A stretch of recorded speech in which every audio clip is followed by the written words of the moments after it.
Hello there, and welcome back. Before we begin tonight's journey, I need to tell you something that will change how you see everything in Hades 2. The mentor who raised Melinoe, who trained her every day since infancy, who shaped her into a weapon against time itself. She's not who you think she is, but we'll come back to that revelation later. For now, let's start with a question that has a far more disturbing answer than you might expect. Why are there two wars? Not two battles, not two fronts in the same conflict. Two completely separate wars happening simultaneously, one in the land of the dead, and one on the surface where the living dwell. And here's what makes it truly fascinating.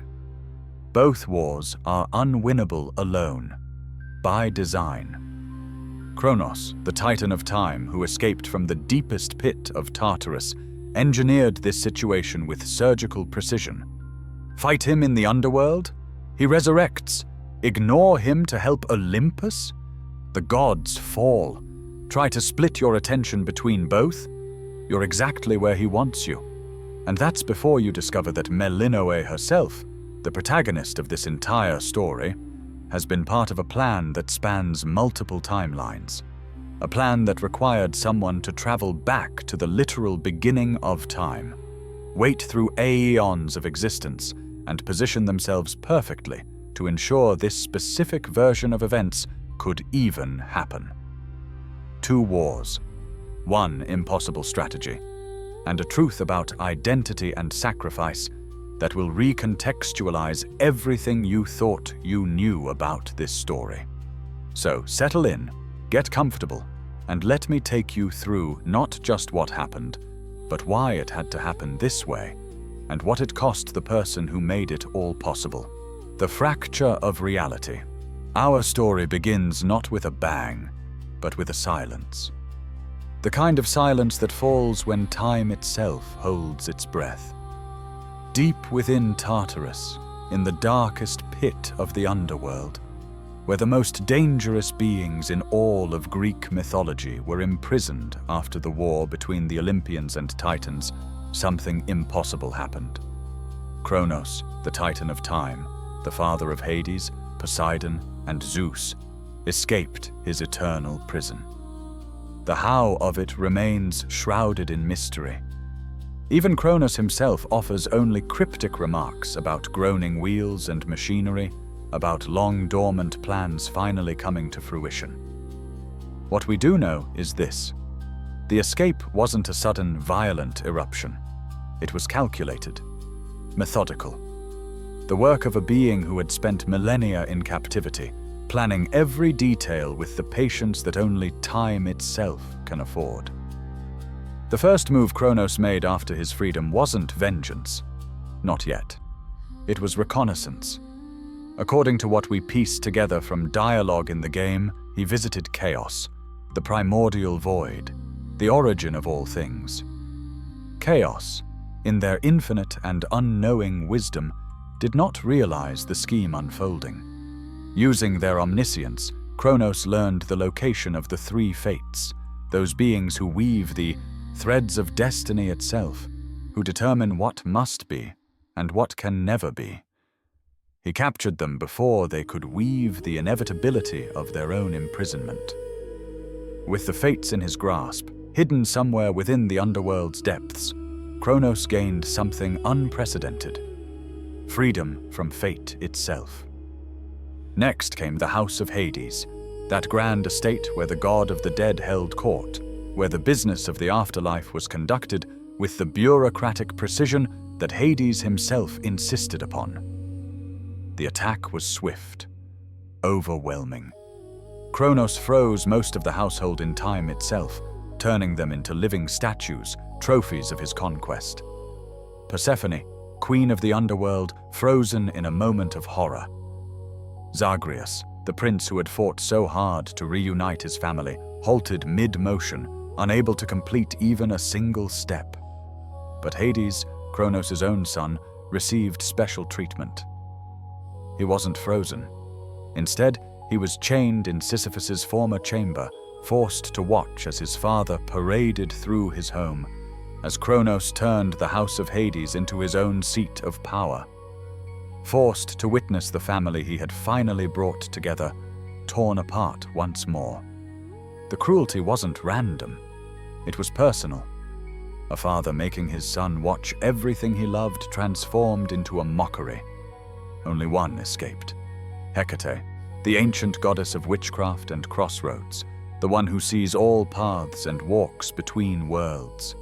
She had been visiting the House of Hades when Chronos struck, and in her arms she carried Melinoe, the newborn daughter of Hades and Persephone, Zagreus's infant sister.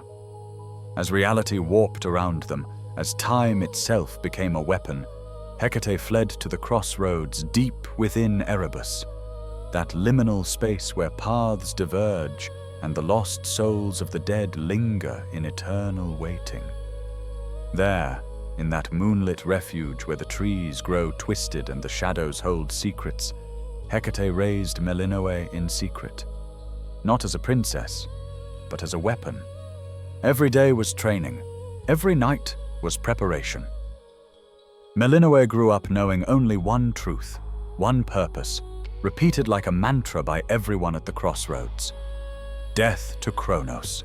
Death to the Titan who stole her family, who perverted the natural order, who made a mockery of existence itself. But here's where the fracture truly reveals itself. Chronos' conquest of the underworld wasn't an end. It was a beginning. With the realm of the dead under his control, with the fates imprisoned and unable to weave destiny, Chronos did something that would reshape the entire Greek world. He deliberately disrupted the working of the underworld itself. The dead were no longer processed. Souls that should have moved on to their final resting places, whether Elysium, the Asphodel Meadows, or the pits of Tartarus, instead remained in Erebus, confused and directionless. But worse, far worse, he opened the gates.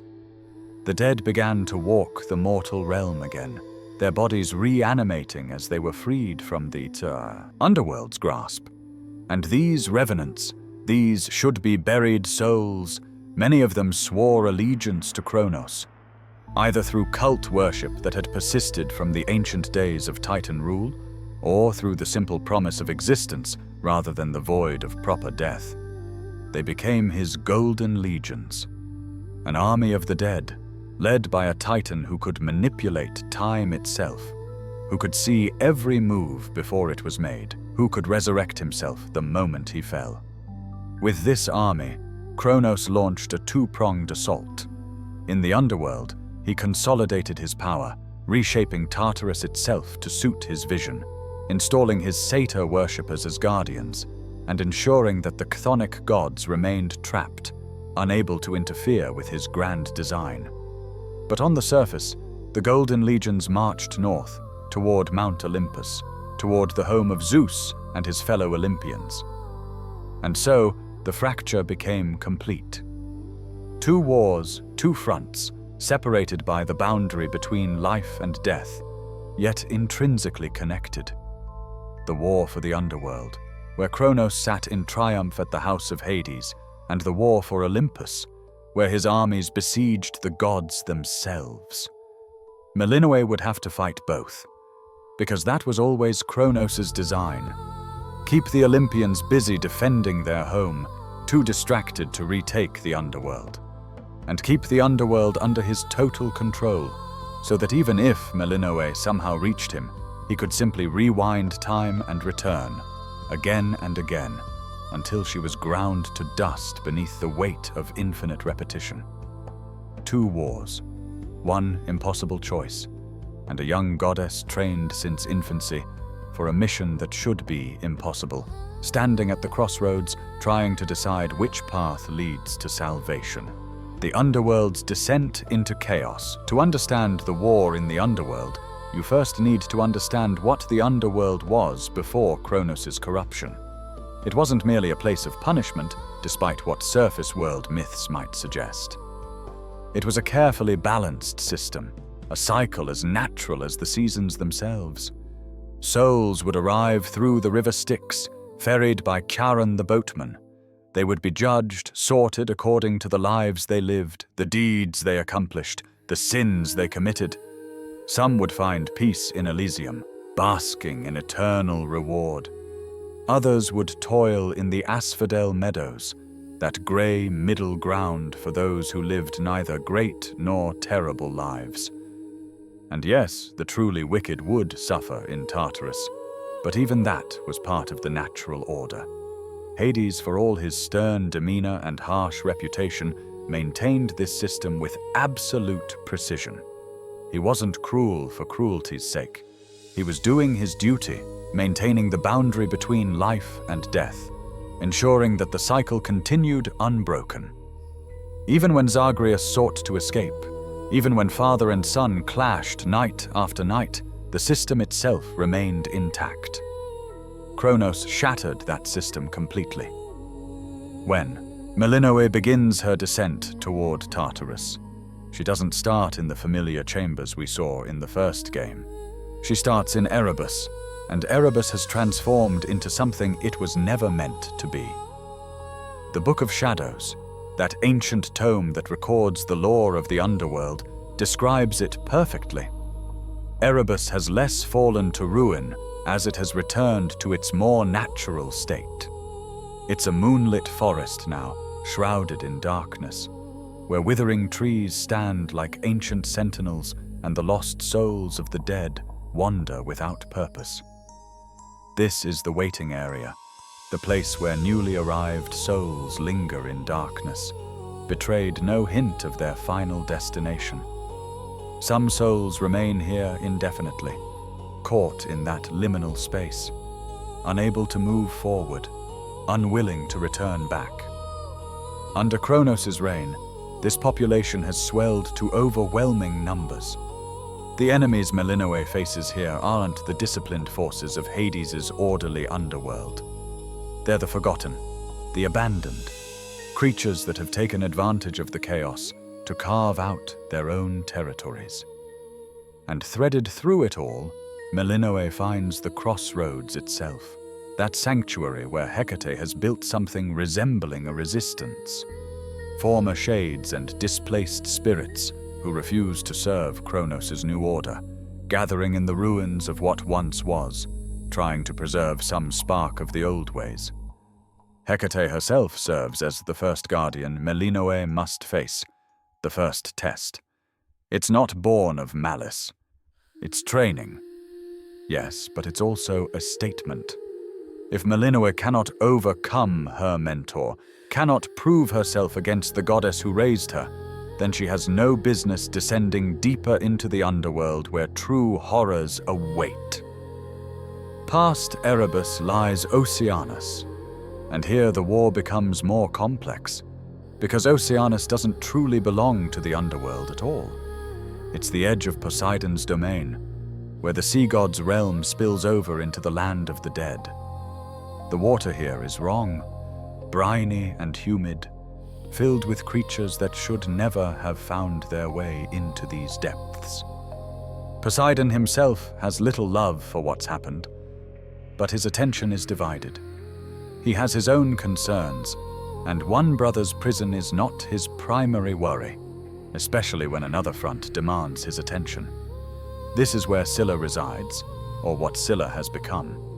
Once a beautiful naiad, transformed into a monster by Circe's jealousy and magic, she was already a tragic figure. Under Chronos' reign, guarding the passage through Oceanus, she's become something more desperate, more dangerous. Alongside her sirens, she seeks to lure Melinoe to her doom, not out of loyalty to Chronos, but out of the simple instinct to survive in this new, chaotic order. The monsters of the underworld no longer answer to Hades. They answer to whoever can project the most power, and right now, that's the Titan who controls time itself. The architecture here reflects the overlap. Pillars that look like they belong in some undersea palace, half-sunken corridors, pools that restrict movement. It's a fortress, yes, but also a warning. The boundaries between the different realms, between underworld and ocean, between death and the deep, they're breaking down, Everything is bleeding together, the careful separations that the gods established after the Titan War dissolving under Chronos' influence. Melinoe fights through Oceanus chamber by chamber, and she encounters Narcissus there, that self-absorbed shade who stares eternally at his own reflection, trapped by his own beauty even in death. He offers her gifts, second-hand things he's found in his wandering, but his focus never strays long from his own image. Even the war means nothing to him compared to his own reflection. It's a reminder that not everyone in the underworld cares about the larger conflict. Some are too wrapped up in their own existence to notice reality crumbling around them. After defeating Scylla and her sirens, Melinoe emerges into the fields of mourning, and here, the true horror of what Chronos has done becomes apparent.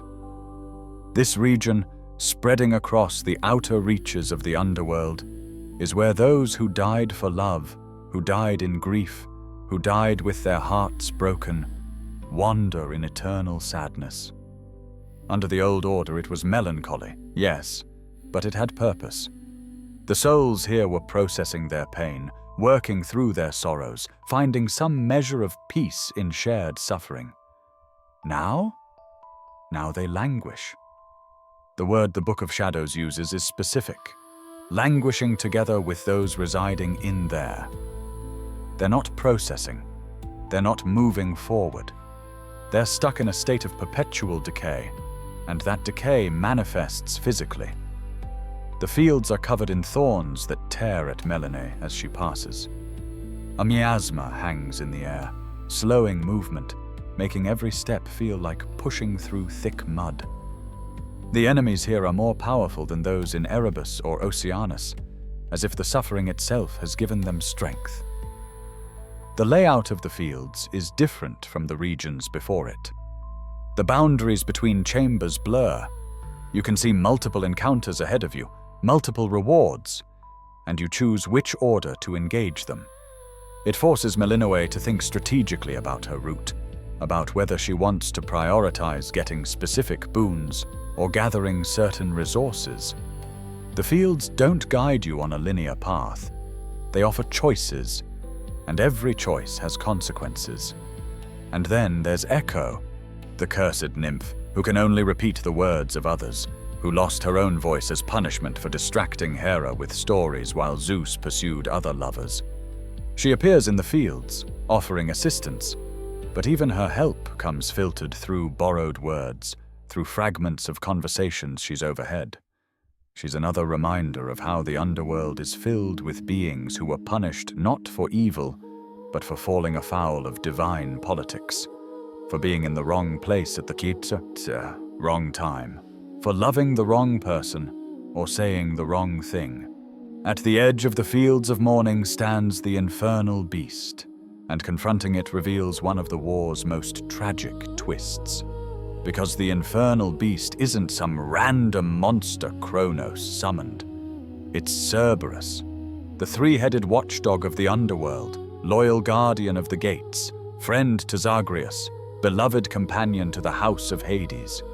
Chronos cast him out of Tartarus, and the environment of the mourning fields that concentrated grief and decay transformed him into this corrupted thing that spits fire and mindless rage. Melinoe has to fight him, has to strike down her brother's friend, her father's loyal companion. Not to kill, because you can't truly kill Cerberus, but to free him from this corrupted state, to snap him out of the beast he's become. It's a fight that hurts even in victory, because once Cerberus falls, once the infernal beast is defeated, you see what remains. A confused, frightened dog, uncertain where he is or how he got here, but recognizing somewhere deep that Melinoe is family. This is what Chronos has done to the underworld, turned loyal companions into threats, transformed places of purpose into zones of stagnation, corrupted the very nature of death itself until the system that had functioned for millennia simply broke down under the weight of his ambition. And waiting at the end of this journey through chaos sits Tartarus, the deepest pit, where prisoners who committed the worst crimes and sins in their lives face eternal punishment. Where Sisyphus rolls his boulder, where Prometheus, before Heracles freed him, had his liver eaten daily by an eagle, where the Titans themselves were imprisoned after Zeus and his siblings won the war for control of the cosmos. Now it's Chronos' throne room, and the war for the underworld leads directly to him. Tartarus, the prison transformed. If you've played the original Hades, you remember Tartarus as a place of gloom and stone, filled with the sound of rushing lava and the screams of the punished. It was harsh, yes, but it was also familiar. The lowest level of the underworld, but still recognizably part of the same structure. Still a place where Hades' authority held sway, where his laws were enforced, where even the most wretched souls were subject to the order he maintained. When Melinoe descends into Tartarus in Hades 2, she finds something entirely different. Something that Chronos has spent his years of imprisonment planning, designing, waiting to implement the moment he broke free. The groaning wheels and machinery that Chronos cryptically mentioned, they're everywhere here. Tartarus has been transformed into something that resembles a workshop, a factory, a place where time itself is being manipulated and weaponized. The golden sands of Chrysos, named after the minor god who personifies gold itself, flow through the corridors and chambers, a liquid manifestation of wealth and time combined. These sands empty into a pool within the house of Hades itself, as if Chronos is using them to slowly fill the house, to drown it in his presence. The architecture has changed to reflect its new master. Where once there were simple prison cells and punishment chambers, now there are complex mechanisms, gears the size of chambers, clock faces built into the walls. It's as if Chronos has been using his imprisonment to plan not just his escape, but the complete reconstruction of Tartarus into something that serves his purposes. A seat of power that reflects the nature of time itself, precise, mechanical, inevitable. The enemies here are different too. Satyrs, those half-goat creatures associated with Dionysus and wilderness revelry, have become Chronos' worshippers. These aren't the playful, wine-soaked satyrs of surface myth. These are the Golden Legions, disciplined cultists who have sworn themselves to the Titan of time. They wear the sigil of Chronos, that hourglass symbol, and they fight with the fervor of true believers. For them, Chronos' return isn't a catastrophe, it's salvation.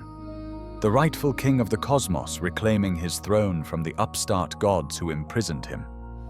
It's fascinating, in a terrible way, to consider their perspective. From their view, the Olympians are usurpers. Zeus, Poseidon, Hades, they overthrew their father Chronos and the other titans, claimed divine authority for themselves, and cast the old order into the deepest pit. For millennia, the Titans suffered in Tartarus, while the gods enjoyed Mount Olympus. Now, finally, one of them has broken free. Of course they worship him. Of course they serve him gladly. He represents the restoration of what they see as the proper order. Tartarus is divided into 6 main chambers, each marked with Roman numerals, creating a countdown toward the final confrontation. Unlike the other regions, there are no diverging paths here, no choices about which rewards to pursue. It's a straight line to the House of Hades, to Chronos himself. But along the way there are optional chambers, side rooms that Melinoe can enter if she needs additional boons, more resources, stronger equipment. The risk versus reward calculation here is particularly acute. Every side chamber means more fighting, more chances to take damage, more health spent before reaching the boss. But going in weak, without enough power to challenge Chronos, is equally foolish. One of the most heart-rending moments in this descent comes when Melinoe encounters a special chamber, Inside, she finds Hades himself, imprisoned in Sisyphus's old chamber. Sisyphus, that legendary king who cheated death twice and was punished by being forced to roll a boulder uphill for eternity, only to watch it roll back down each time he neared the top. That chamber of eternal futile labor is where Chronos chose to imprison his own son. Hades isn't frozen like the others in the House of Hades. He's chained, fully conscious, forced to watch everything Chronos does. When Melinoe enters, you can hear the rage and desperation in his voice. He warns her to stay away, to not let Chronos hurt her. He curses the Titan, calling him a wretched excuse for a father, shouting for him to leave Melinoe alone, to get out of his house. But he's powerless, bound, unable to do anything but witness. And there, in that chamber, you also see Boldy, that friendly boulder that Sisyphus was forced to push, the one Zagreus befriended in the first game. And Cerberus is there too, restored after his defeat in the fields of morning, able to be in his master's presence again. Their comfort, in a way. Small reminders that not everything has been corrupted, that some connections remain intact even in this hell. Hades grants Melinoe boons from his prison, gifts of power that draw on his authority over the dead, over riches, over the fundamental nature of the underworld itself. It's not much, but it's what he can do. A father trying to help his daughter face an impossible battle, even though he's powerless to fight beside her. And after Persephone appears following certain story developments, she too joins Hades in that chamber, standing with her husband, supporting Melinoe from a distance. The family that Chronos shattered, unable to truly reunite, but trying to stay together in whatever small ways they can. Finally, at the end of this twisted journey through machinery and golden sand, through chambers marked with Roman numerals counting down to judgment, Melinoe reaches the House of Hades proper. And there, sitting where Hades once held court, she finds Chronos. He behaves with elegant and superficial affability. Arrogant, cold, calculating. He shows complete apathy toward Melinoe's attempts to challenge him, compelling Hades to witness his daughter's failures again and again. Because that's the thing about Chronos. He doesn't see Melinoe as a threat. He sees her as inevitability. She will come. She will fight. She will lose. Time will rewind. It will all happen again. He can see every move before it's made, can resurrect himself the moment he falls, can manipulate the flow of temporal reality itself. The first time Melinoe defeats him, she thinks it's over, that she's won. Then he simply stands back up. Time reverses. His wounds heal. His health restores. And he tells her, in that condescending voice, that death means nothing to time itself, that he will always return, that she's welcome to try again, but the outcome is already determined. This is the true horror of fighting Chronos. Not that he's powerful, though he is. Not that he has devastating attacks, though he does. But that victory is meaningless.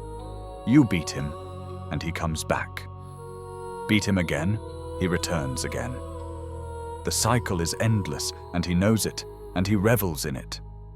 How do you fight someone who has already seen every future where you win and knows exactly how to reverse it? That's the war in the underworld. Descent through chaos, through transformed landscapes and corrupted guardians, through machinery and golden sand, leading to a confrontation with a foe who cannot be permanently defeated by force alone. A war that Melinoe fights knowing that no matter how many times she wins the battle, she's still losing the larger conflict. But remember, the underworld is only one front. While Melinoe struggles against Chronos and his manipulation of time and death, another war rages above. And that war, in many ways, is even more desperate. Because unlike the underworld, which at least has the benefit of being separate from the mortal realm, the surface war directly threatens the living. And if the gods fall, if Mount Olympus is conquered, then there will be no one left who can possibly stop Chronos from reshaping all of reality according to his vision. The war for the underworld matters, but the war for the surface determines whether there will be a reality left worth saving. The surface sealed, breaking the ancient curse. For Melinoe, the path to the underworld is difficult, but it's accessible. She can simply walk from the crossroads, descend through Erebus, fight her way deeper. The route is there, challenging but navigable. The surface, however, presents a completely different problem. Not just difficult to reach, but initially impossible. At the crossroads, there's a stairway leading up.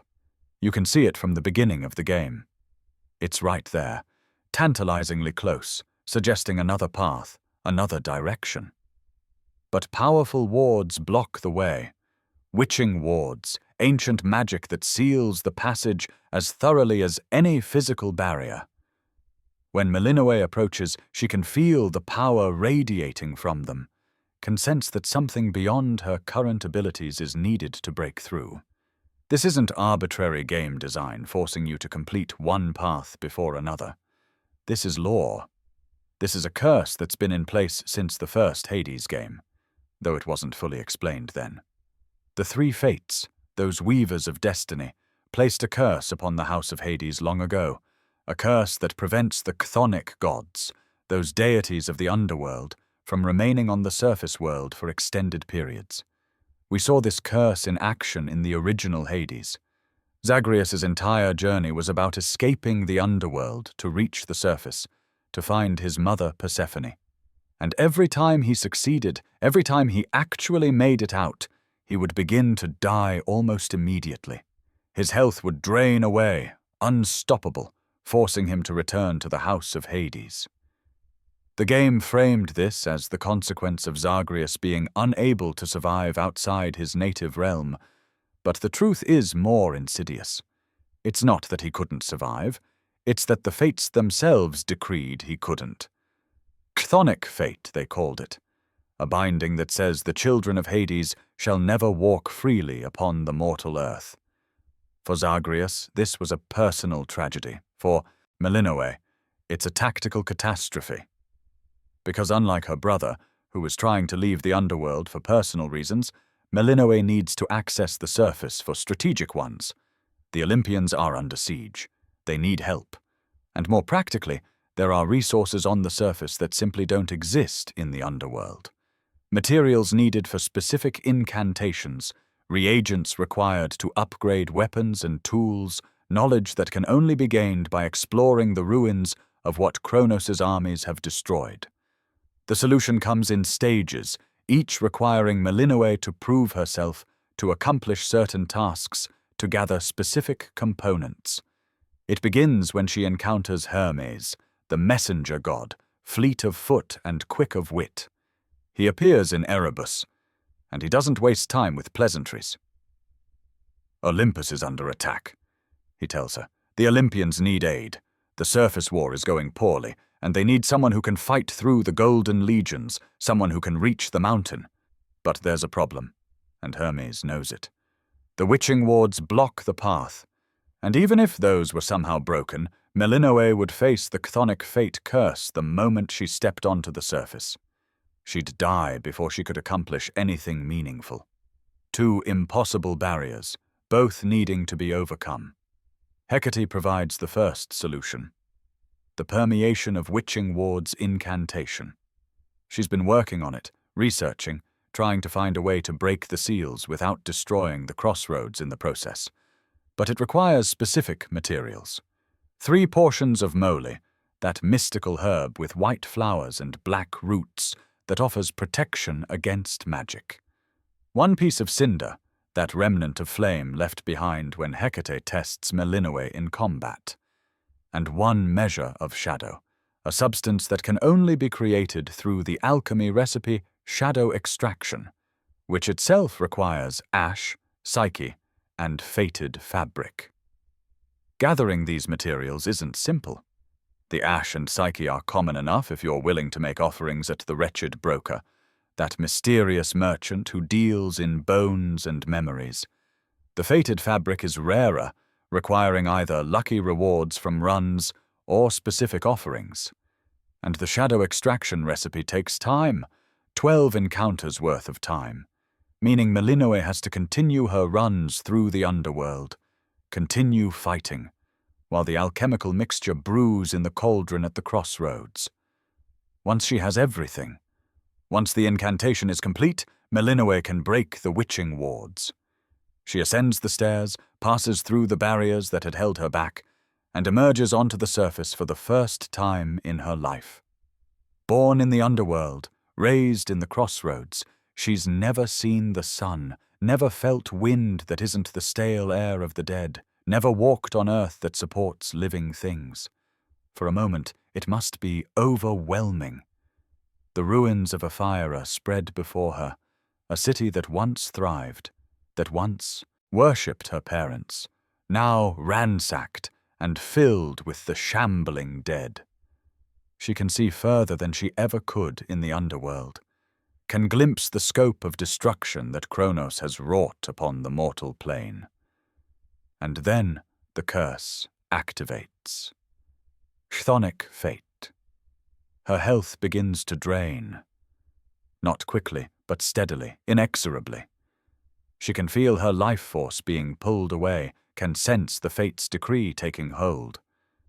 This is not her realm. She is not meant to be here. The curse doesn't care about context, doesn't care that she's trying to save the world. It simply enforces its purpose. The children of Hades cannot survive on the surface. Melinoe has no choice but to retreat, to flee back to the crossroads before the curse kills her completely. It's a failure, but a necessary one. Because now Moros appears. Moros, the god of doom, brother to the fates, knows about their decree. And he's not unsympathetic to Melinoe's plight. He provides the second incantation, unraveling a fateful bond. This one is more complex, requiring materials from both the underworld and the surface. 2 portions of lotus, those pink flowers with orange streaks that grow in Oceanus. 2 bundles of nightshade, gathered from seeds planted and cultivated at the crossroads. 1 measure of thalamus, a rare substance linked to the very seat of consciousness and divine essence. And here's the cruel part. 1 measure of moss, which only grows on the surface. In Ephyra, specifically. Which means Melinoe has to return to the surface while under the curse, has to risk death just to gather the ingredient that will prevent death. It's a test of endurance and speed. Rush to Ephyra, dispatch enemies as quickly as possible, find the green mossy piles on the ground, gather them without needing any tools, and escape before the chthonic fate drains her completely. It takes multiple attempts, multiple failures, each time dying and returning to the crossroads, and each time Moros chiding her gently, but also encouraging her. This is what must be done, he tells her. This is the price of walking between worlds, of fighting on 2 fronts. Finally, with the moss gathered, with all the ingredients assembled, Melinoe completes the unraveling a fateful bond incantation. The curse doesn't disappear entirely, but it's broken enough, weakened enough. She can survive on the surface now, can fight through Ephyra and beyond without her health constantly draining away. The fate's decree has been circumvented, not destroyed, but diminished to the point of irrelevance. And with that, both paths open before her. The underworld route, descending through Erebus and Oceanus and the fields of mourning to eventually reach Tartarus and confront Chronos. And the surface route, ascending through Ephyra and the rift of Thessaly to climb Mount Olympus and aid the besieged gods. 2 wars, both now accessible. And from this point forward, every night when Melinoe prepares for another run, she must choose. Down or up underworld or surface. Fight Chronos or fight his armies. Both battles matter. Both fronts demand attention. And there's no single princess with enough strength to fight both wars simultaneously. This is by design, of course. Chronos' entire strategy relies on division. Keep the Olympians busy defending their mountain, too distracted and too depleted to launch a campaign to retake the underworld. Keep the underworld under his absolute control, so even if someone does defeat him, he can simply resurrect, using his power over time.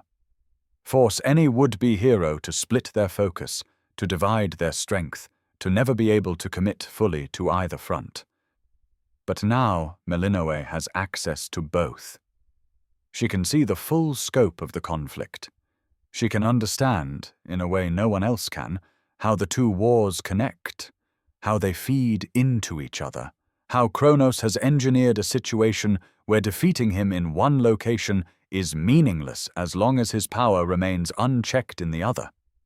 The war for the surface isn't just about saving the Olympians, though that matters. It's about undermining Chronos' larger strategy. It's about proving that his two-front approach can be countered.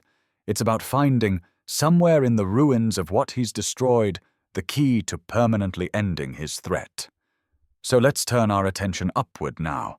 Let's leave the depths of the underworld and ascend to the mortal realm, where the dead walk in daylight and an ancient city lies ransacked by the golden legions. Ephyra, the city of the dead, the city of Ephyra once stood as a beacon of devotion in the mortal world.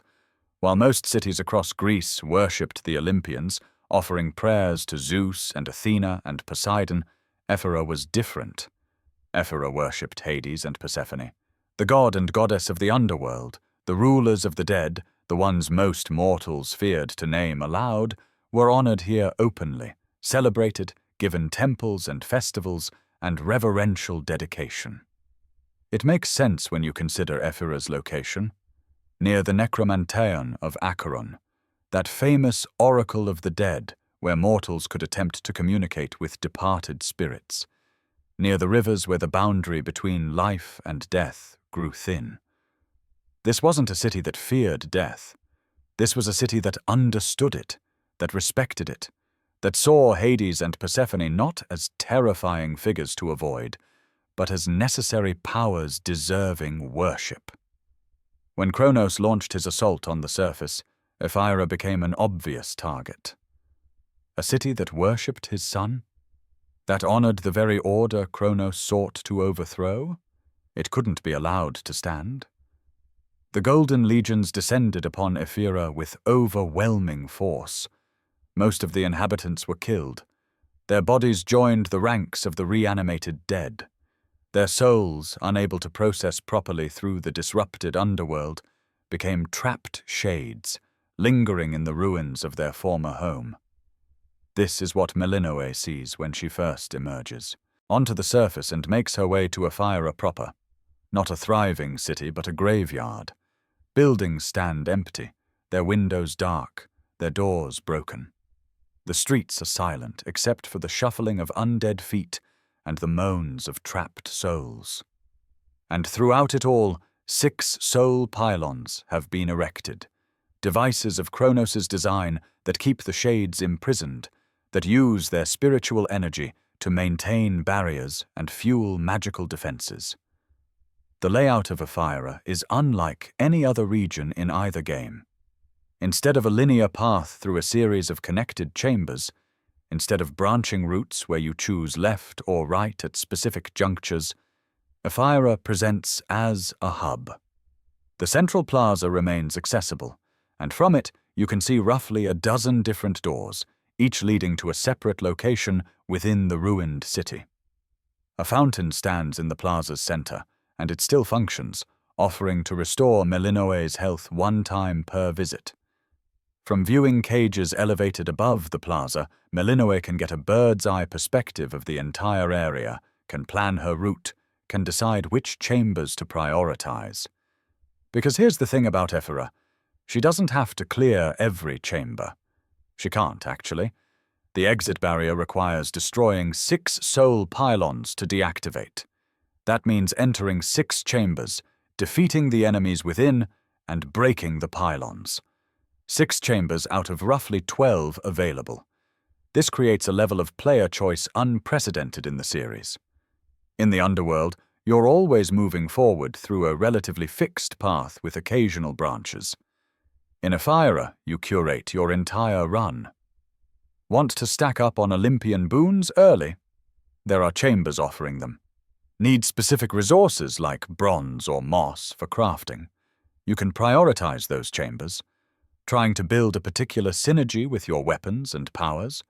You can select chambers that give you the best chance of getting what you need. It's also more dangerous in a way, because some chambers contain mini-bosses, elite enemies that are significantly harder than standard foes.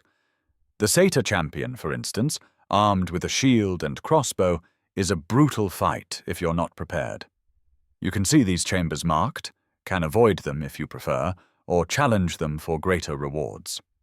The choice is yours, and choices in Ephyra feel more meaningful than choices in other regions, because you're actively shaping your build rather than reacting to what the game offers you. Within these chambers, Melinoe might encounter Medea.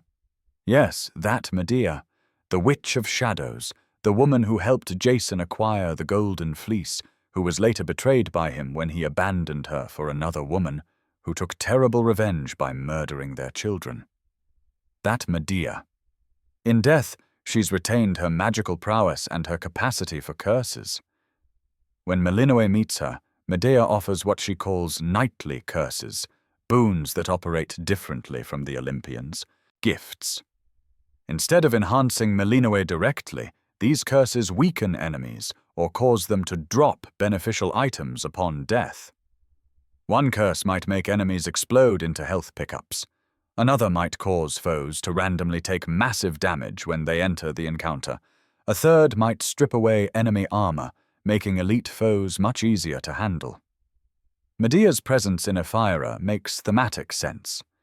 This was a city devoted to the underworld gods, and here's a shade, a powerful one, who still maintains some agency, some power.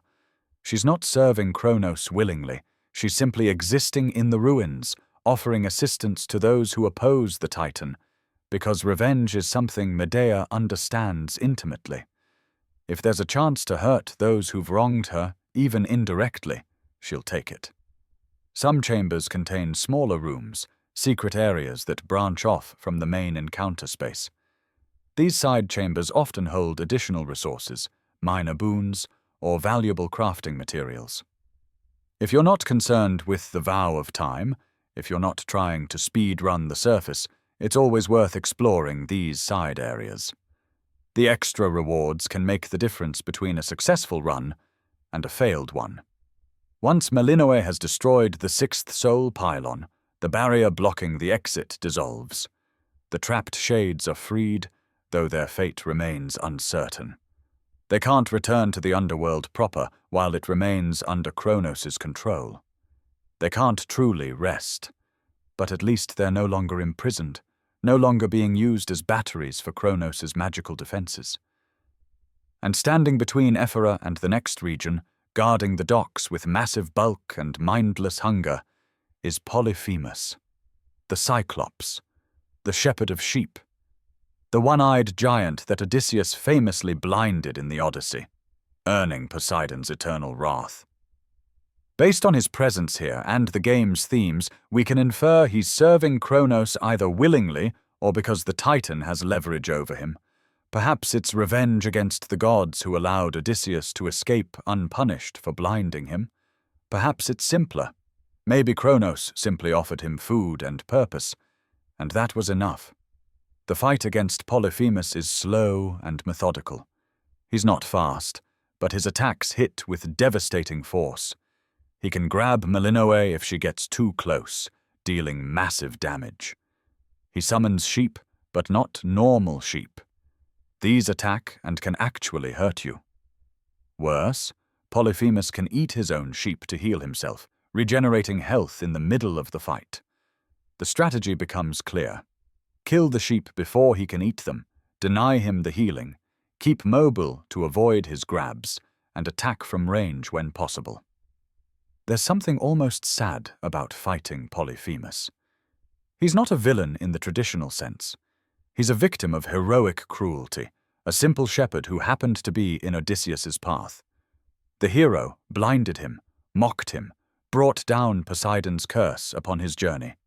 And now here Polyphemus is, centuries or millennia later, still suffering for the crime of being in the wrong place at the wrong time, still being used by powerful beings who care nothing for his well-being. When Melinoe defeats him, she gains wool, that resource needed for certain crafting recipes and upgrades. It's practical, necessary. But there's a weight to it, a recognition that survival in this war sometimes means striking down beings who are victims as much as enemies. Beyond Polyphemus lies the rift of Thessaly, and if Ephyra was tragic, the rift is desperate, because Thessaly represents the last barrier before Mount Olympus itself, and someone tried to make it impassable. The rift of Thessaly, Poseidon's desperate gambit. Thessaly was once a land region, a place of witches and magic, of ancient mysteries and powerful covens. The witches of Thessaly were famous throughout Greece for their skill in sorcery, for their ability to manipulate natural forces, to brew potions that could curse or heal, to perform rituals that bent reality to their will. When Chronos's golden legions began their march toward Mount Olympus, someone made a calculation. The armies were advancing too quickly. They would reach the mountain, would lay siege to the god's home, and there wouldn't be enough time to mount a proper defense. Something had to slow them down. Something had to buy time for the Olympians to prepare. Poseidon, god of the sea, god of earthquakes, god of storms, made a decision. He flooded Thessaly. Completely. The entire region became a vast waterway, drowning the land beneath waves and current. The idea was sound in theory. Chronos's armies, being primarily reanimated corpses and cultists, would be unable to cross the water. They would have to find another route, or build boats, or somehow navigate the treacherous rift that Poseidon's flood created. It would delay them. Maybe long enough. It didn't work. Or rather, it worked, but not as intended. The Golden Legions didn't try to go around the rift. They didn't build boats from scratch, they used the dead. Specifically, they used drowned sailors, spirits of those who had perished in shipwrecks over countless years, and they reanimated their vessels. Ghost ships, undead armadas. The navy of the drowned, all sailing through the rift of Thessaly, now able to move even faster than they could have on land, because the water created a direct channel from Ephyra straight to the base of Mount Olympus. Homer, the narrative voice that sometimes recounts events in the game, describes it perfectly. The rift was created by Poseidon to prevent Chronos's forces from reaching Olympus, but it only helped Chronos, as his armies could now travel faster using it as a highway. This is what Melinoe encounters when she passes through the docks of Ephyra and steps aboard the first ghost ship. The rift of Thessaly is unlike any other region because it takes place entirely on ships. Undead warships specifically, crewed by the drowned, sailing endlessly through churning waters toward Olympus. Each chamber in the rift is a single ship. Melinoe boards it, has to fight through the enemies aboard, and then moves to the next vessel. There are no branching paths here like in Erebus, or choices like in Ephyra. Each ship has a helm, and at the helm, Melinoe can turn left or right to choose her reward for the next ship, but she can't see the full layout ahead. She's committed to moving forward, ship to ship, fighting through the drowned dead and their corrupted vessels. The environmental hazards here are particularly nasty. Explosive barrels sit on many ships, and spilled tar creates pools on the deck. If Melinoe or an enemy attack the barrels, they explode. If the explosion touches the tar, it ignites, creating lasting fire that burns for the remainder of your time in that chamber. These fires reduce the safe fighting space dramatically, forcing Melinoe into corners, limiting her mobility. A careless move, one misplaced attack that hits a barrel near a tar pool, can turn a manageable encounter into a nightmare. The enemies reflect the nautical theme. Sea shamblers, the waterborne versions of the shambling undead from the underworld, slow and dangerous. Droplets, floating skulls with only their human jaws visible. Spirits of drowned sailors who can teleport instantly, appearing in groups to overwhelm you. Sea swords, animated cutlasses with giant eyes in their blades, teleporting close to deliver slashing attacks. Blaskets, the rift's equivalent of the ranged enemies from Erebus, fire bursts of projectiles that can be devastating at close range. Sticklers, scarecrow-like figures armed with harpoons, throwing them in horizontal spreads. Boozers, creatures that hide between barrels and use dual swords, jumping forward to slash, then jumping back, specifically designed to counter Melinoe's dashes. Anchors, hulking brutes that pummel targets with massive anchor weapons. Halfway through the rift, Melinoe encounters one of two possible figures. Either Charybdis, the legendary whirlpool monster, a mini-boss with tentacles that slam and grab and destroy, or Circe, the sorceress who lives on the island of Aeaea, who once transformed Odysseus's men into pigs. If it's Charybdis, Melinoe has to fight the creature, dodging tentacle attacks, waiting for vulnerable moments, striking carefully. If it's Circe, there's no fight. Instead, Circe offers gifts and transformations. She might heal Melinoe, might temporarily improve one of her arcana cards, or might make Melinoe bigger or smaller, which changes her voice and provides either increased damage or increased speed. Circe's appearance is beneficial, but she's rare, and most runs through the rift involve fighting Charybdis instead. Another figure who might appear here is Icarus. Yes, the boy who flew too close to the sun, whose wax wings melted, who fell to his death despite his father Daedalus's warnings in Hades 2.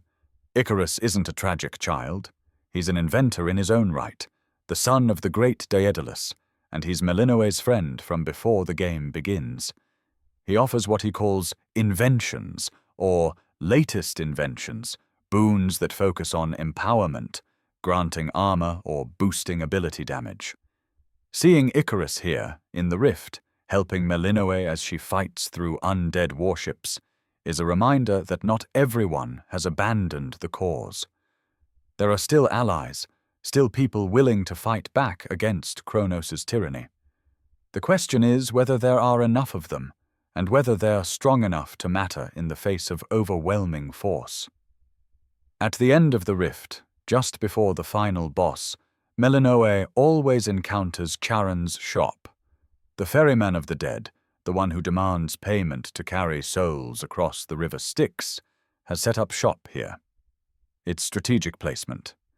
This is your last chance to buy items before facing Eris. Health potions, a palm slice to upgrade a boon, maybe a specific god's boon if you're trying to complete a build. Whatever you need, Charon likely has it, though his prices are steep as always. And then there's Eris, the personification of strife herself, the daughter of Nyx, the embodiment of discord and chaos. She first appears in Oceanus, blessing Melinoe with curses that make her runs harder. But here, at the end of the Rift of Thessaly, Eris serves as the guardian blocking passage to Mount Olympus proper. She wields the adamant rail, Exegryph, one of the infernal arms from the first game. Her attacks are bomb-heavy, explosive projectiles that can be dodged if you're careful, but her purple-marked power shots destroy the pillars in the arena and deal massive damage. The fight is relatively straightforward compared to what comes later, but it's a test. A measure of whether Melinoe is truly ready to ascend the mountain. Defeating Eris grants passage to Mount Olympus, to the home of the gods. to the place where Zeus and his siblings rule, where the Olympians have made their stand against Chronos' assault. And as Melinoe climbs onto the mountain's slopes, she begins to understand the full scale of the disaster that's unfolding here.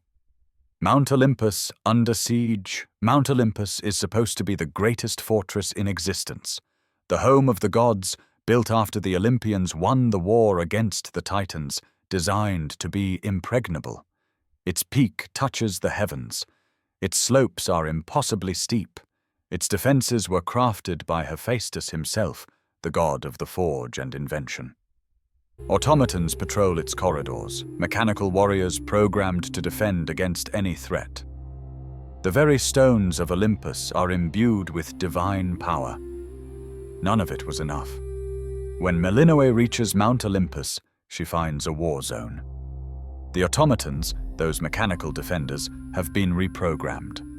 Prometheus, the titan of foresight, used his crafting expertise and his intimate knowledge of divine technology to turn Hephaestus's creations against their maker. Now auto-watchers, auto-seekers, and auto-forcers patrol the mountain, attacking anything that moves, unable to distinguish between friend and foe. The Golden Legions are here too. Setters bearing Chronos' sigil, fighting automatons in some chambers. The two forces clashing in chaotic melees that Melinoe must navigate. She's seen as hostile by both sides. The automatons attack her because they've been programmed to see her as an enemy. The Golden Legions attack her because she's trying to stop Chronos. There are chambers where Melinoe enters to find automatons and legionnaires already fighting each other, and she can pick her moment, let them weaken each other before engaging. The Olympians themselves are scattered, divided by the assault. Some are actively fighting. Others have retreated. The response to the crisis varies by deity, revealing character through action. Athena, goddess of wisdom and strategic warfare, is on the front lines. She wears her father Zeus's shield now, wields it in battle, uses it to defend against Prometheus's flames and Typhon's spawn. Sometimes, when Melinoe is overwhelmed in a chamber, when enemy waves keep spawning, and it seems like there's no end, Athena intervenes directly. Divine intervention, the text announces. Athena appears in a flash of light and destroys every enemy in the room instantly. Then she offers Melinoe her boons before disappearing back to wherever she's needed most. These moments of divine intervention aren't just gameplay convenience. They're story. They show that Athena is spread thin, constantly moving across the battlefield, saving whoever she can, offering what help she manages between crisis and crisis. She's trying to hold the defense together through sheer force of will and tactical brilliance, but even her wisdom has limits when facing an enemy as overwhelming as Chronos' forces. Dionysus, god of wine and revelry, has taken a different approach. He's holding a secret party, hidden away from the main conflict, refusing to participate in the war against Chronos. When Melinoe encounters him, he offers his boons, his gifts of intoxication and madness that can turn enemies against each other or weaken their defenses. But he doesn't join the fight himself. He's neutral, deliberately so, perhaps believing that this war isn't his concern, or perhaps afraid of what might happen if he truly commits to one side. His neutrality is understandable in a way. Dionysus has always been associated with ecstasy and escape, with finding joy in moments of pleasure rather than dwelling on larger conflicts. But it's also frustrating. The gods need every ally they can get, and one of the Olympians has simply checked out, decided this isn't his problem. Ares, god of war, when he finally appears in later updates, brings his own flavor to the conflict.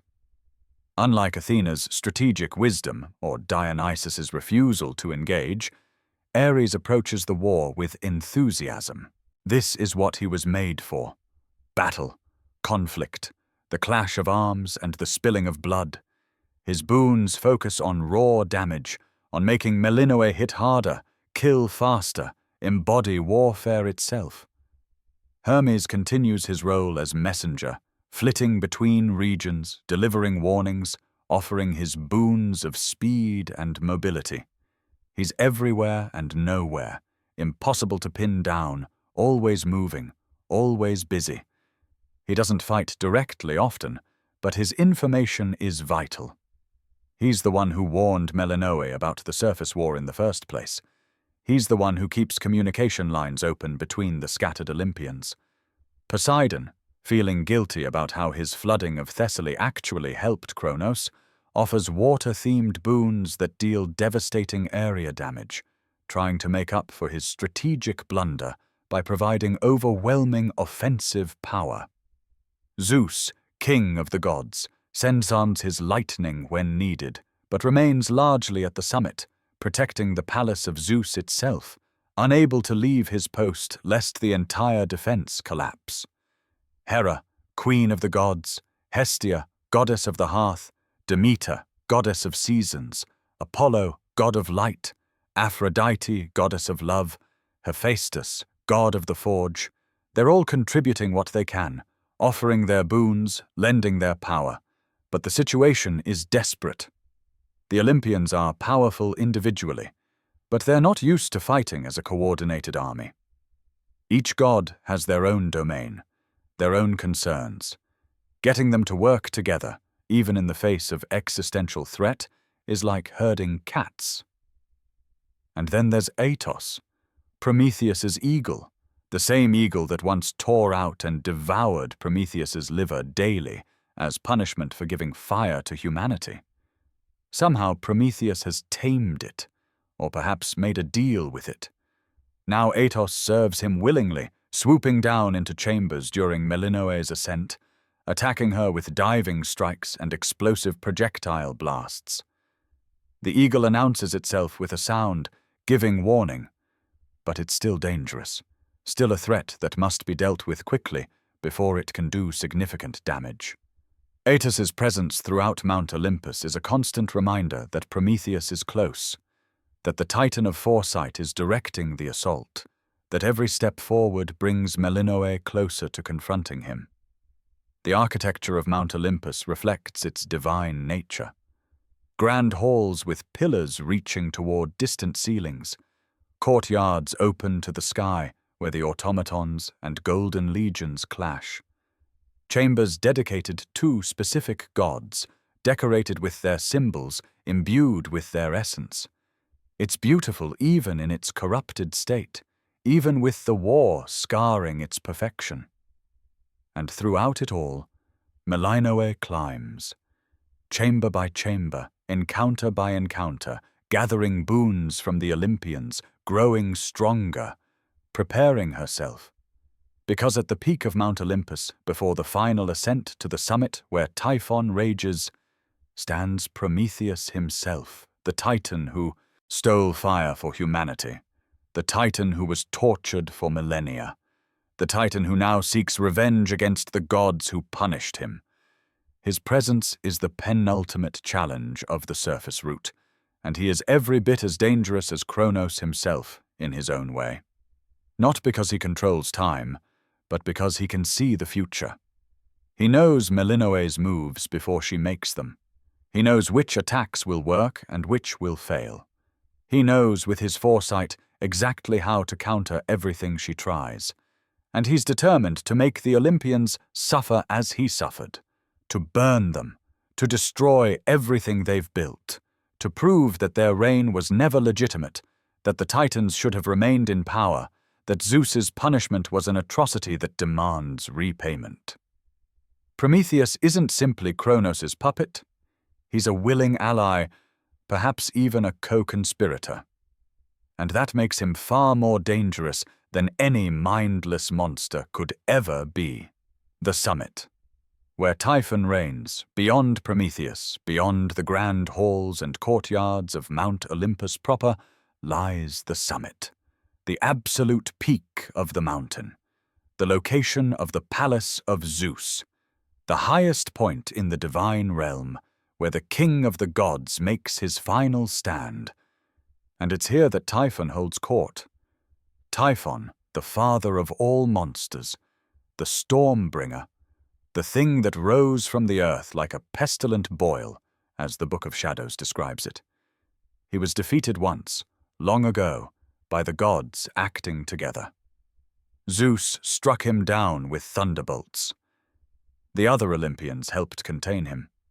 They sealed Typhon beneath Mount Etna, trapping him in volcanic stone and earth, ensuring he could never threaten reality again.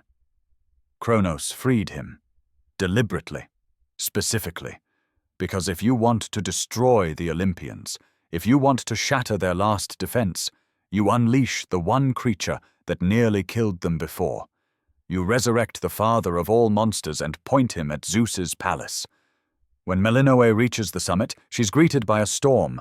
Not a natural storm, but something twisted, something wrong.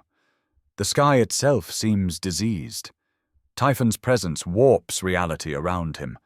His bizarre spawn infest the area, creatures born from his essence, extensions of his will. Some resemble him, multi-eyed and grotesque. Others are more abstract, living nightmares given physical form. The summit consists of 8 chambers, 5 regular encounters where Melinoe fights through Typhon's spawn and any Golden Legion forces that have made it this far. 2 warden encounters, mini-bosses that serve as Typhon's lieutenants.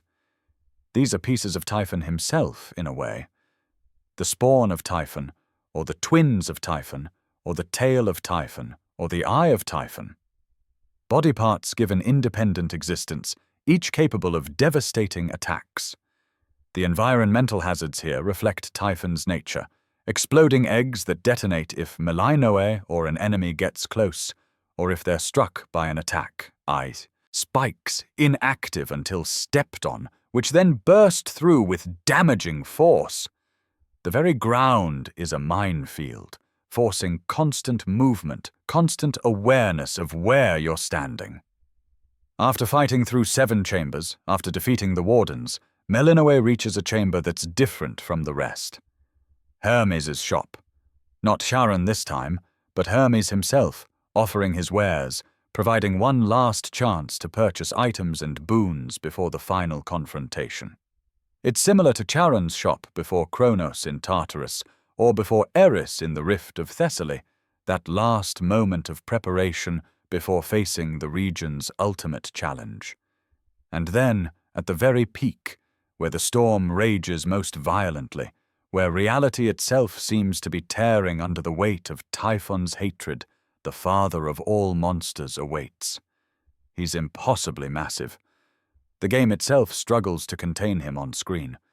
His body is roughly humanoid in the upper half, but composed of grotesque, pulsing grey-blue flesh covered in golden spines and crimson eyes scattered at irregular intervals. His head has 3 eyes, with one enlarged eye in the center of his forehead. His lower jaw is skinless, revealing multiple sets of teeth.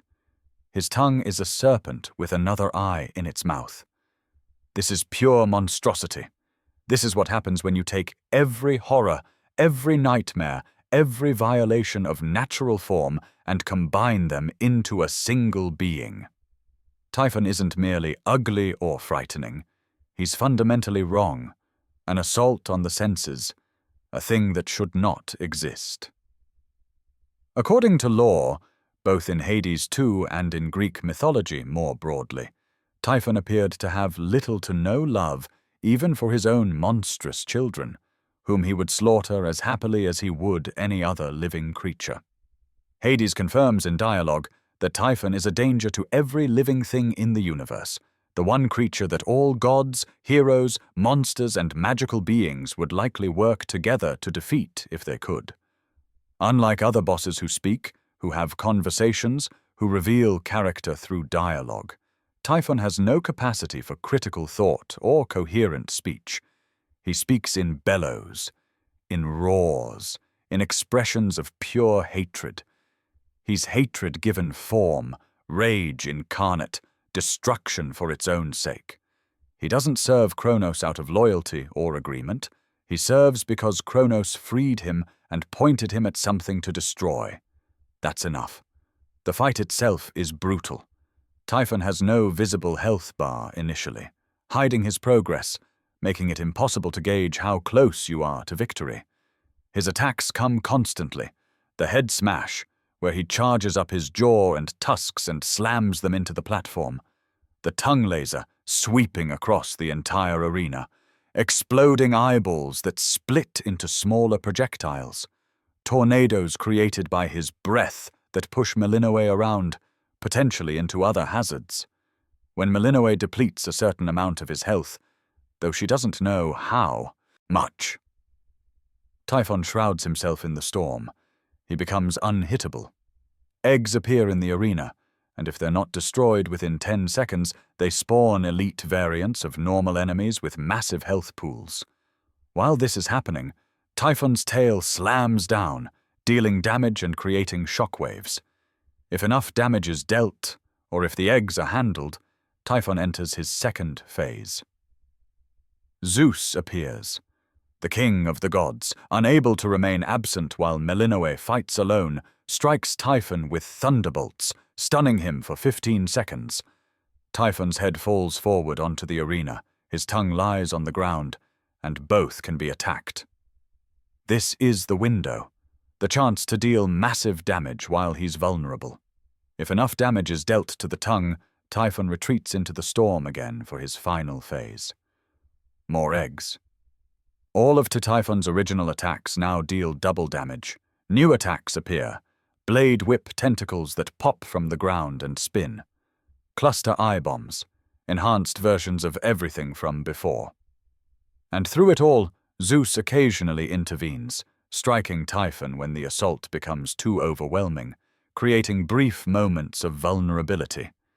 The king of the gods is doing everything he can, but even his power has limits.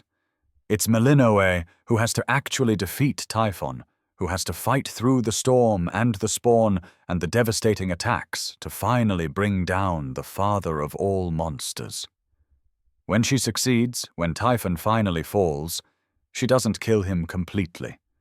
He slides down the mountain, tumbling toward the base, swearing revenge against Chronos for his failure, already planning to begin his climb again. But for now, for this moment, the immediate threat is stopped. The storm clears. The summit becomes peaceful for the first time in who knows how long. And ahead, revealed by Typhon's absence, stands the palace of Zeus. And beyond the palace, if Melinoe walks far enough, she can see something she's never seen before in her entire existence. Daybreak. The sun rising over the world, casting golden light across everything, warm and gentle and utterly unlike anything the underworld could ever produce. For someone born in the land of the dead, raised in darkness, trained in shadow, this is a revelation. This is what she's been fighting for. Not just survival, not just defeating Chronos, but this, the world as it should be, beautiful and bright and full of possibility. It's a moment of peace before the final push, a chance to breathe, to process everything that's happened, to prepare for what still needs to be done. Because defeating Typhon isn't the end. It's not even close to the end. It's just removing one of Chronos' most powerful weapons. The Titan himself still rules the underworld, still manipulates time, still resurrects whenever Melinoe kills him. The war isn't over. It's merely reaching its critical stage. The parallel wars explained now. We need to step back. We need to look at the full picture of what Chronos has engineered, because the brilliance of his strategy only becomes apparent when you understand how the two wars interact, how they support each other, how they create a seemingly unbreakable situation. Start with the basic problem. Chronos escaped from Tartarus and conquered the underworld. If that was all he did, the Olympians could simply march down to the underworld and fight him. Zeus, Poseidon, Hades, and the rest of the divine family are powerful. They defeated the Titans once before. Given time to prepare, given the ability to act in concert, they could likely defeat Chronos again, especially since he's alone and the other Titans remain imprisoned. But Chronos doesn't just conquer the underworld. He simultaneously launches an assault on Mount Olympus. He opens the gates of the underworld, allows the dead to walk freely, converts many of them into his golden legions, and sends them marching north toward the gods' home. He recruits Prometheus, promising the Titan vengeance against Zeus. He frees Typhon, pointing the father of all monsters at the summit. Now the Olympians can't march on the underworld because they're busy defending Olympus. Every god who leaves the mountain to fight Chronos is one less defender against Prometheus and Typhon. The automatons have been reprogrammed and turned hostile, eliminating a major defensive system. The assault is constant, relentless, with undead forces that don't tire, don't fear death, don't require supply lines or rest. Zeus and his siblings are trapped in a defensive war. They can hold, they can fight, they can even push back local attacks. But they can't win. They can't commit enough force to retake the underworld without leaving Olympus vulnerable. And if Olympus falls, if the gods are defeated or scattered, then nothing stops Chronos from reshaping all of reality according to his vision. From the other direction, the problem is equally bad. Melinoe can fight her way to Chronos. She can defeat him in combat. She's proven that multiple times. But he just comes back. Time rewinds. His wounds heal. Death is meaningless to time itself. No matter how many times she wins that battle, she's not winning the war. The secret is that Chronos' power isn't unlimited, isn't unconditional. It requires certain elements to function properly, the fates being imprisoned, unable to weave destinies that might counter him. The disrupted cycle of death, preventing proper processing of souls. The surface assault keeping the Olympians distracted, ensuring they can't interfere with his underworld operations. If the Olympians could break free from defending their mountain, could march to the underworld with their full might, Chronos would be in trouble. Even with his time manipulation, facing Zeus, Athena, Ares, Poseidon, and the rest acting in concert would be difficult. But they can't break free. The surface war pins them in place. If Melinoe could somehow permanently kill Chronos, could find a way to prevent his resurrection, the underworld war would end. The disruption of death's cycle would stop. The golden legions would lose their source of reanimation. But she can't do it alone. She needs something more. Some power or knowledge that exists only on the surface, gained only by fighting through Ephyra and the rift of Thessaly and Mount Olympus. This is the brilliance of the two-front strategy. Neither war can be won alone. Both must be fought, both must progress, and a single person, even a highly trained princess of the underworld, can only be in one place at a time. There's also the practical consideration of resources. Bronze, that crafting material crucial for upgrading certain nocturnal arms, weapons, and gathering tools, is only found in Ephyra. Iron, needed for various incantations and equipment improvements, comes from the rift of Thessaly. Wool, obtained by defeating Polyphemus, has specific uses in the crossroads. These aren't just gameplay abstractions. They represent knowledge and materials that exist in the surface world, things that were lost or destroyed when Chronos conquered the underworld proper. Meanwhile, resources from the underworld are equally essential. Cinder from defeating Hecate. Tears from Scylla. The infernal beast's drops. Psyche and ash and the various seeds and minerals found throughout Erebus and Oceanus. Each region offers unique materials, and building the full array of equipment and incantations requires gathering from both paths. The two wars are also different in fundamental ways. The underworld path is about precision, about learning specific boss patterns, about fighting Chronos, who is methodical and calculating, who manipulates time itself with cold efficiency. The surface path is about endurance, about fighting through chaotic assaults from multiple directions, about facing Prometheus's foresight and Typhon's pure destruction. Chronos is a boss who thinks, who plans, who sees Melinoe as an inevitability he's already accounted for.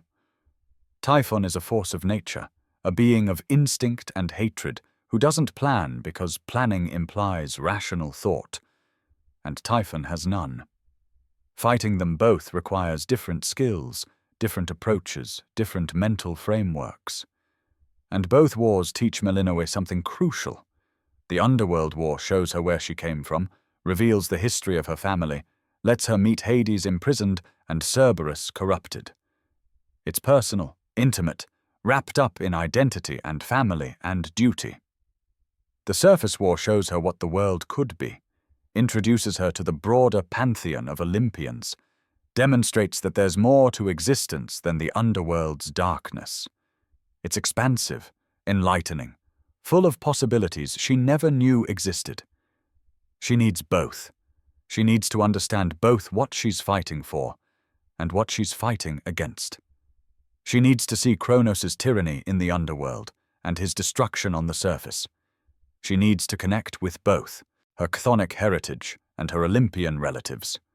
The two wars aren't just parallel military conflicts. They're parallel paths of self-discovery, showing her the full scope of who she is and who she can become. Chronos understood this too, in his way. By forcing the conflict onto two fronts, he wasn't just dividing enemy forces. He was creating a situation where the person most capable of stopping him, the one prophesied or destined or simply positioned to be his greatest threat, would be torn between two duties, two loyalties, two paths. Every night, Melinoe must choose. Help the family you've never truly known in the underworld, or help the distant relatives on Olympus who are just as much your family but whom you've never met. There's no wrong choice. Both wars matter. Both fronts need her. And that impossible decision, repeated night after night, is itself part of Chronos' strategy. Because even if Melinoe is talented enough, strong enough, dedicated enough to eventually triumph on both paths, the time spent making that choice, the energy devoted to switching between wars, the resources allocated to progressing both routes, that's all time Chronos has to strengthen his position, to refine his plans, to prepare for the inevitable confrontation. The two wars aren't separate. They're one war, split into two battlefields, designed to be unwinnable separately and barely manageable together. And the only person capable of fighting both is a young goddess who's spent her entire life training for this moment, who's been shaped since infancy into a weapon against time itself, the true nature of the conflict.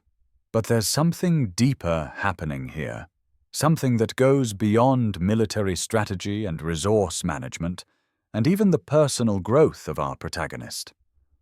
To truly understand the war, to grasp why it matters and what's really at stake, we need to examine what Chronos has actually done to reality itself. Greek mythology, in its traditional form, operates on cycles. The ages of man, the seasons, the passage from life to death, even the rise and fall of divine dynasties. Uranus ruled until Chronos overthrew him. Chronos ruled until Zeus overthrew him.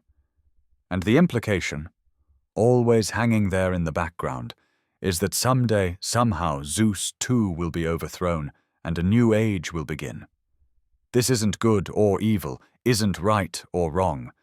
It's simply how existence functions in this cosmology. Things change. Power shifts. What was must give way to what will be. Even death isn't an end, but a transition, a movement from one state to another through the underworld systems. Chronos isn't trying to restore the cycle, he's trying to break it. By capturing the fates, he's removed destiny from the equation. By disrupting the underworld, he's prevented death from functioning properly. By manipulating time itself, he's created situations where the past, present, and future blur together, where cause and effect become negotiable, where nothing has to end because time can always rewind and begin again. This is what the Book of Shadows means when it talks about the natural order being violated. It's not that Chronos is evil in some abstract sense. It's that he's trying to make existence itself into something static, something under his control, where change only happens if he permits it. The Fates, Clotho, Lachesis, and Atropos weave the threads of destiny. They determine who lives, who dies, what events must occur, what possibilities exist. Their power is absolute within its sphere. Not even Zeus can truly defy them. But Chronos captured them before they could weave their own fate, before they could decree his imprisonment. Now they sit somewhere in the underworld, held in stasis, unable to perform their cosmic function. In the epilogue, after everything is resolved, the Fates reveal something interesting. They treated their banishment by Chronos as a vacation, a respite from endless weaving. They actually enjoyed the break, the freedom from their duty. And now, seeing how events unfolded without them, seeing how Melinoe and her allies succeeded despite destiny being absent, they decide to retire, to step back and let gods and mortals choose their own fates. This is revolutionary in Greek mythology. The idea that destiny isn't fixed, that choices matter, that the future isn't predetermined, goes against millennia of tradition. The Greeks believed in fate absolutely. You couldn't escape your destiny. Trying to avoid it, like Oedipus attempting to flee the prophecy that he'd kill his father and marry his mother, only ensured you'd fulfill it in unexpected ways. But Chronos, by accident or design, created a situation where the Fates stopped working, and the world continued. People kept living, gods kept acting, events kept occurring, and none of it was fated. It was just happening. Choices leading to consequences leading to more choices. This is what ultimately defeats Chronos, though not in the way you might expect. The solution to his time manipulation isn't found through force. It's found through a very specific incantation that Melinoe can perform, but only after gathering extremely rare reagents from both the underworld and the surface. One of these is entropy, which can only be obtained by defeating Typhon. The incantation creates a way to kill Chronos in the present while someone else kills him in the past, simultaneously, breaking his power to resurrect across timelines. The someone else is Zagreus, Melinoe's brother, currently frozen in the House of Hades. The plan requires carefully coordinated timing, requires Melinoe to reach Chronos in the present, requires Zagreus to somehow be freed and reach Chronos in the past through Hades's spear and probably some of Hades's innate cosmic power, requires both of them to strike at precisely the same moment. When they execute the plan, something unexpected happens. Though perhaps Hecate, with her future knowledge, anticipated this possibility. Chronos is defeated in battle? Yes, but he's not killed. Not immediately. Zagreus, confronting his grandfather in the past through the power of dream magic and temporal manipulation, makes a choice that neither Melinoe nor Hecate fully predicted. He doesn't simply attack. He talks. He reasons. And most importantly, he shows Chronos something through the Titan's own powers over time. A vision of an alternate possibility. A timeline where Chronos never sought revenge, where he lived peacefully with his family, where he was a loving grandfather to Melinoe, where the House of Hades thrived with him as part of it rather than its conqueror. A life of connection instead of isolation, of love instead of rage. Through the game's narrative, we discover that this vision manifests as actual memories implanted in Chronos' mind, memories of playing hide-and-seek with young Melinoe in the halls of the House of Hades, of watching her grow up, of being the family member he never allowed himself to be. The scene from earlier in the story where Hecate plays with young Melinoe is revealed to be part of this alternate timeline. This might have been that Chronos experiences as if it were real. And Chronos, seeing this, seeing what he could have had instead of what he chose, breaks. The Titan of time, who seemed so calculating and cold, who appeared irredeemable in his cruelty, genuinely repents. He surrenders the war voluntarily, not because he was forced to, but because he finally understood what he had lost in his pursuit of revenge. What he had destroyed in his children and grandchildren, relationships he never allowed himself to value until he saw, through impossible means, what they could have been. This ending proved controversial among players, with many feeling it came too quickly, that Chronos' redemption felt unearned given the atrocities he committed. Supergiant Games later added additional content through an incantation called Returning to a Real Possibility that provides more narrative depth, showing Melinoe's upbringing in the rewritten timeline, letting players experience the memories rather than just being told about them, and giving proper weight to Melinoe's agency in accepting this outcome. It's one of the most genuinely hopeful and redemptive moments in Greek mythology retellings. Chronos, the archetypal terrible father, the titan who devoured his own children to prevent them from overthrowing him, mixing Chronos and Cronus myths here as Hades 2 does, becomes a reformed character. Not through punishment or imprisonment, but through understanding and choice. After this redemption, Chronos helps Melinoe hunt down alternate timeline versions of himself, ensuring that no version of him exists who might rise up again. He also helps eliminate alternate Typhons, closing off every possible future where those threats return. He's genuinely trying to make amends, to undo the damage his rage and ambition caused. The wars, both of them, come to an end not through military victory but through changing hearts and minds. Chronos reforms. Prometheus, having achieved some measure of satisfaction by fighting against the gods, even if he didn't win, presumably stands down. Typhon is destroyed, properly this time, his spawn eliminated. The Golden Legions crumble without their animating force. The underworld begins processing souls again. The cycle of death resumes, and the Fates, watching all of this, decide that maybe destiny isn't as important as everyone thought. Maybe people and gods should be free to choose, to make mistakes, to grow and change without some cosmic force dictating how things must be. Their retirement ushers in what they call a golden age, where mortals and immortals alike determine their own futures. This is what was really at stake in the two wars.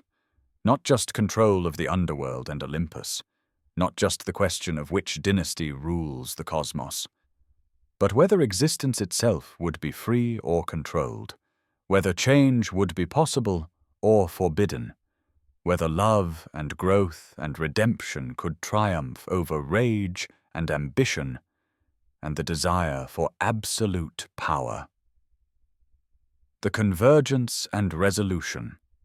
The end of the two wars comes not with a bang, but with a series of revelations, each one adding depth to what we thought we understood about Melinoe's journey. First, there's the matter of defeating both Chronos and Typhon permanently. Each requires specific materials, specific incantations, specific strategic thinking. The player experiences this as needing to beat both final bosses, needing to access both paths completely, but in narrative terms, it represents Melinoe needing knowledge from both wars to solve either one. The incantation to permanently defeat Chronos requires entropy. Entropy only comes from Typhon.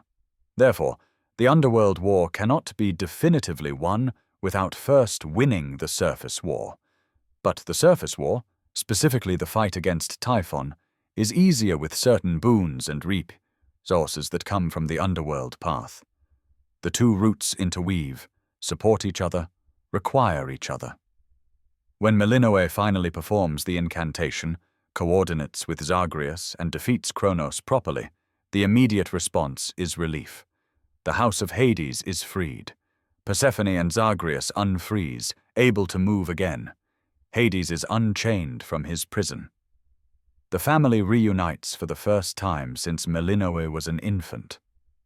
But Chronos' redemption adds a complexity to this reunion. He's not destroyed. He's reformed. He's genuinely sorry. And the family, particularly Hades, has to grapple with what that means. How do you process the fact that your father, who imprisoned you, who tormented you, who corrupted everything you built, is now apologizing and meaning it? Later, there's a meeting on Mount Olympus. Zeus and Hera invite Melinoe to the palace of Zeus after Typhon's defeat. It's her first time meeting them, properly, the first time she's seen the king and queen of the gods face to face, rather than receiving their boons from a distance. They discuss what to do with Chronos.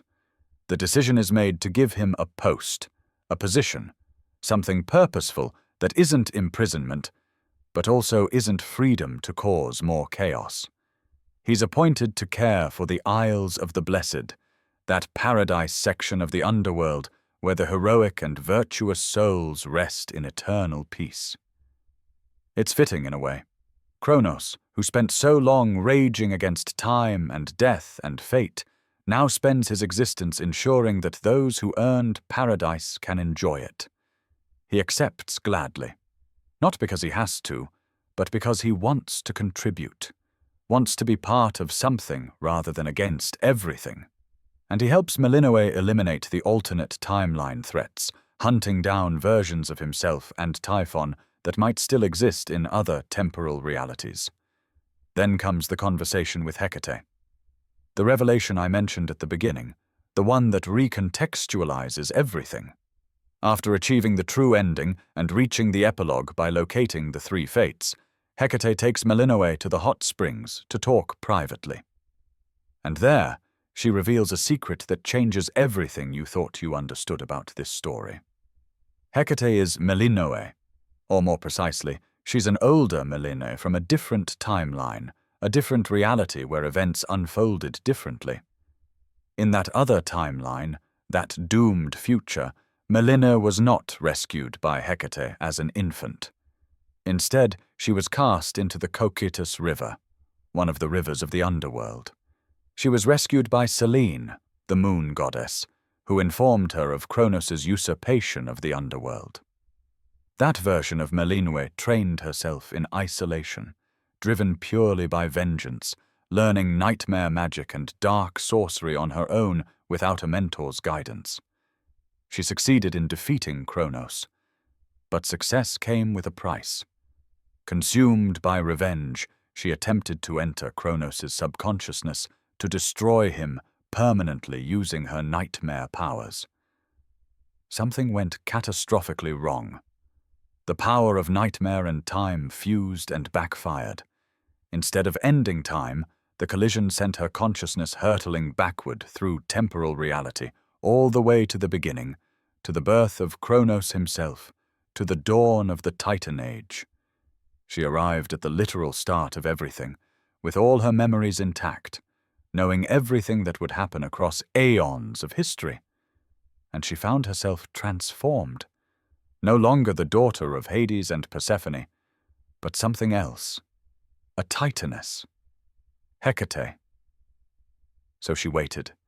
She lived through the entire span of Greek mythology, through the Titanomachy, the war where Zeus and his siblings overthrew their father, through the establishment of the Olympian order, through millennia of divine politics and mortal history.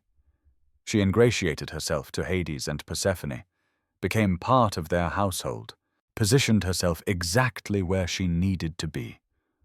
All so that when Chronos inevitably returned, when history reached that critical moment, she would be there. She could ensure that Hades and Persephone gave their newborn daughter not to the river Styx as Chronos would expect, but to her. To the version of herself who had already lived through this catastrophe once and lost everything. Everything Hecate taught Melinoe, every lesson, every moment of training, came from intimate knowledge of what was needed to succeed.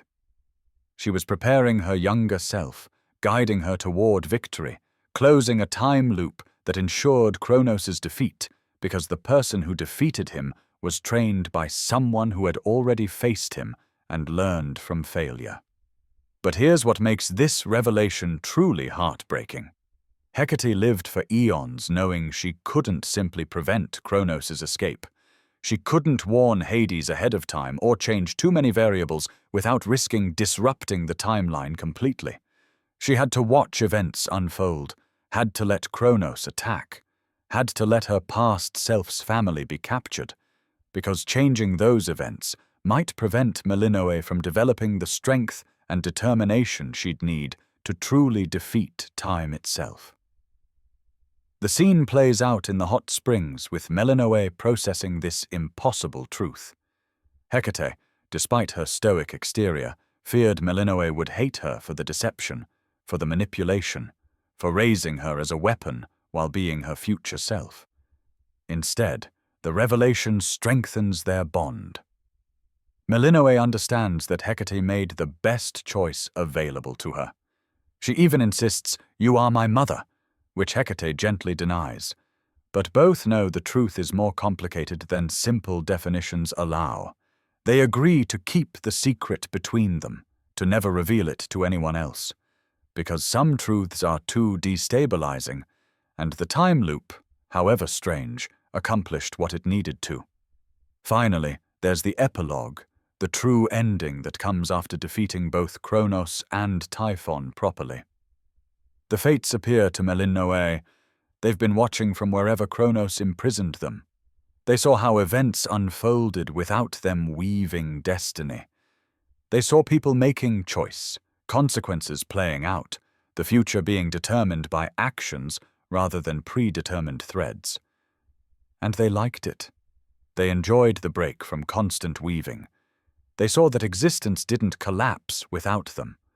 That maybe, just maybe, their role wasn't as essential as they'd always thought. So they announced their retirement. They're stepping back. Gods and mortals will determine their own fates from now on. No more threads. No more predetermined outcomes. Just choices and consequences, and the freedom to forge your own path. For Melinoe, this is particularly significant. She was raised with a single purpose: death to Chronos. Her entire existence was defined by that goal. Now the goal is achieved, and what comes next? Without destiny, without a predetermined path, she has to figure out who she wants to be, what she wants to do, how she wants to spend her immortal existence. The game suggests she returns to the crossroads with Hecate, working to undo the damage Chronos caused. Not because fate demands it, but because she chooses it. Because the crossroads is home. Because there are people there she cares about. Because helping is the right thing to do. And across both the underworld and the surface, things slowly return to normal. The souls process properly again. The dead stay dead. The cycle of existence resumes. Olympus rebuilds. The underworld reorganizes under Hades' authority. Life continues, no longer under threat of Chronos' tyranny or Typhon's destruction. The two wars are over, not through endless fighting, not through grinding one side into dust, but through understanding, redemption, and the realization that sometimes the most powerful weapon isn't force, but the willingness to change, to forgive, to choose a different path than the one that seemed inevitable. And here's where we come full circle, back to that opening question about why there are two wars. The answer, it turns out, is more complex than Chronos' military strategy. Yes, he engineered the two fronts to divide his enemies, but there's another layer to this. Hecate needed two wars. The version of Melinoe from the doomed timeline, the one who became Hecate, succeeded in defeating Chronos alone, but failed to truly end the threat, because she fought only for a revenge, only in the underworld, isolated and consumed by rage. She needed this version of events to be different. She needed Melinoe to fight both wars, because only by experiencing both could she learn what Hecate herself learned too late, that strength isn't just about defeating enemies, but about understanding what you're fighting for, about connecting with family both chthonic and Olympian, about seeing the full scope of existence rather than just your own pain. The two wars weren't just Chronos' trap. They were Hecate's lesson. A way to ensure that when Melinoe finally faced the choice that Hecate herself once faced, whether to destroy Chronos utterly or offer another possibility, she would have the wisdom and perspective to make a different choice. A better one. That's the real story of the surface route versus the underworld. Two wars, yes. Two battlefields, two sets of challenges, two paths requiring different skills and strategies. But ultimately, two halves of a single whole, two perspectives on the same question. What kind of existence do we want to build? And are we willing to fight for it, even when the cost is high and the outcome uncertain? Melinoe answered that question. Every night, every run, every choice between descending to face Chronos or ascending to aid the Olympians. She fought both wars. She won both victories. She saved both the underworld and Olympus. And in doing so, she became something her future self, Hecate, never managed to be. Not just a weapon against time, but someone capable of changing it for the better. The wars are over. The age of freedom begins. And for a young goddess who spent her entire life preparing for battles that have now been won, the future is bright with possibility. Thank you so much for joining me on this journey through the two wars of Hades 2. If you enjoyed this deep dive into the lore, please consider liking this video and subscribing to the channel. There's so much more to explore in the world of Hades, and I'll be here, ready to guide you through every story, every character, every hidden detail. Sleep well, and may your dreams be filled with epic tales and mythic heroes.